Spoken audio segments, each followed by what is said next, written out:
Welcome to the Book Nook podcast. Great to be diving in again. Today, we're looking at a really interesting one, The Directory of Possibilities by Colin Wilson and John Grant. A fascinating title. It is. And if anything we talk about grabs you, remember there's a link to buy the book right there in the description. Good call.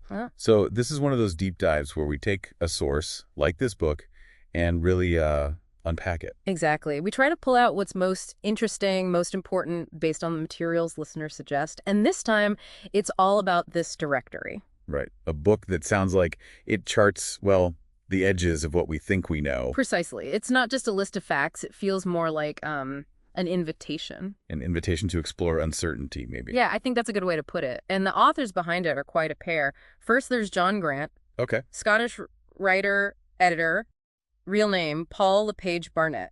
Lived 1949 to 2020. Ah, relatively recent. Yeah, and prolific. Wrote something like 70 books, science fiction, fantasy. He worked on the Lone Wolf series, Judge Dredd.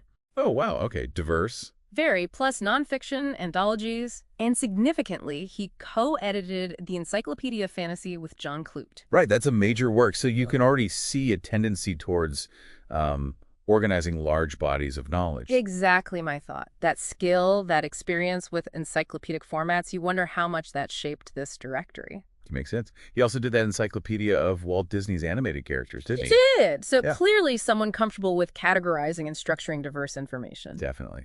And the other author, Colin Wilson. Colin Wilson, yes. English writer, philosopher, lived 1931 to 2013. Okay, so a slightly earlier generation. Right. Known for philosophy, but also wrote about true crime, mysticism, the paranormal. Quite a range there, too. His philosophy was often called New Existentialism, kind of an optimistic take focusing on human potential, peak experiences. Interesting. So not the usual, maybe gloomy existentialism. No, much more about expanding consciousness, reaching higher states. He burst onto the scene with The Outsider early on. I've heard of that one. So you've got Grant, the organizer of knowledge, and Wilson, the explorer of consciousness and potential. Yeah. It's a fascinating combination for a book called The Directory of Possibilities. It suggests a structure, but also a push beyond the ordinary. You can see how their interests might merge in a project like this. Wilson exploring the fringes, Grant maybe giving it some shape. That seems plausible. So our mission really is to explore why this particular book, The Directory of Possibilities, feels so intriguing and why it still connects with readers today. All right, let's get into the book itself, published back in 1981. Yeah, quite a while ago now. And the premise is, well, it's a guide to the fringes of knowledge, basically. Fringes?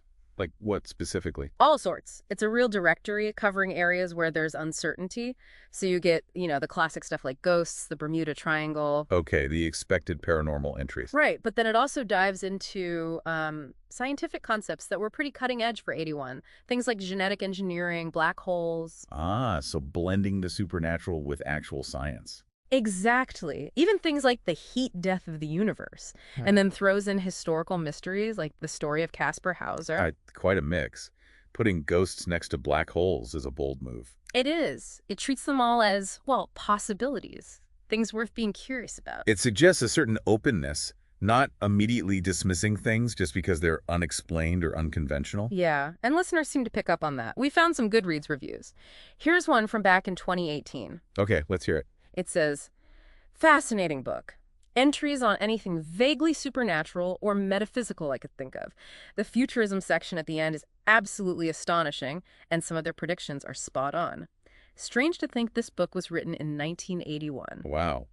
Spot on predictions from 1981. That's impressive. Isn't it? It makes you really curious about what they foresaw. That futurism section sounds key. It really does. It grounds the more out there stuff with potentially some real foresight about science and technology. Definitely. And here's a much more recent take from February this year, 2025. Right. This reviewer says the book organizes knowledge as if it were a large index of possibilities where each page leads to new connections. Ah, the structure again. Like Grant's influence, perhaps? Could be. They continue. Its references act as links between ideas, facilitating access to diverse and structured information, ideal for those who seek to explore without getting lost along the way. That's a great description, not just a list, but a web. Mm. A way to navigate potentially confusing territory. Yeah, it highlights that connection-making aspect. It's not just presenting topics, but linking them. Which plays right into curiosity, doesn't it? You follow one thread, and it leads somewhere unexpected. Totally. And one more, this one's quite touching, actually, from April 2025.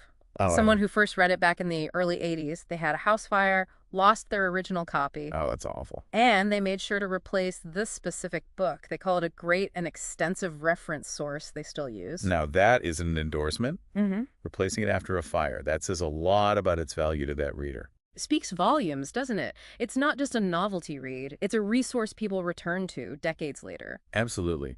It suggests a lasting relevance, which is pretty remarkable for a book covering such potentially time-sensitive topics like futurism and science from 1981. It really makes you appreciate that blend, again, Grant's structure, Wilson's curiosity about the edges of things.